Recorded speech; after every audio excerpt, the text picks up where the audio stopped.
যে মানে রায়টা এসেছে এটা শুনে সবাই অনেক কনফিউজড। কিন্তু আমরা আজকে আন্দোলনের আগেই কালকে জানিয়ে দিয়েছিলাম যে স্থায়ী সমাধান না আসা পর্যন্ত আমরা আমাদের দাবি থেকে আমরা আমাদের রাজপথ থেকে সরব না।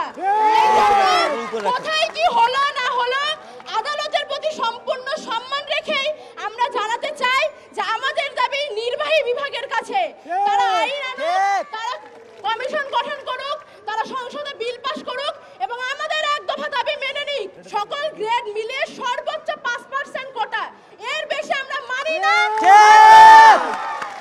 আদালত শুধুমাত্র 1 মাসের স্থগিতাদেশ দিয়েছে।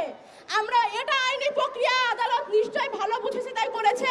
আমরা আদালতের রায়ের প্রতি সম্মান জানাই, কিন্তু আমরা অটল থাকবো আমাদের দাবিতে।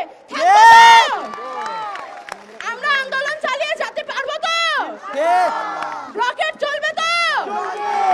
ব্লকেট ব্লকেট সারা বাংলা ব্লকেট। আমাদের প্রশাসনে যারা রয়েছেন, নির্বাহী বিভাগে যারা রয়েছেন, তারা এই কোমলমতি শিক্ষার্থীদের কোনো রাজনৈতিক চশমা দিয়ে আমাদেরকে দেখবেন না। আপনারা যদি কোনো ধরনের রুটিন রাজনৈতিক চশমা দিয়ে আমাদেরকে দেখেন, সেইগুলো আমাদেরকে আশাহত করে। আমরা যখন টিভিতে টক শুনতে যাই, যখন আপনারা আমাদের রাজনৈতিক স্পেকট্রাম দিয়ে আমাদেরকে অ্যাসেস করেন, সেগুলো আমাদেরকে আশাহত করে। আমাদের আন্দোলন দিবালুকের মতো সত্য। আমাদের ব্যাকএন্ডে কোনো গেম নেই, আমাদের ব্যাকএন্ডে কোনো উদ্দেশ্য নেই। আমাদের ব্যাকএন্ডে যদি কোনো উদ্দেশ্য থাকতো তাহলে প্রশাসনের সাথে আমরা সমন্বয় করতাম না, গণমাধ্যমের সাথে আমরা সমন্বয় করতাম না।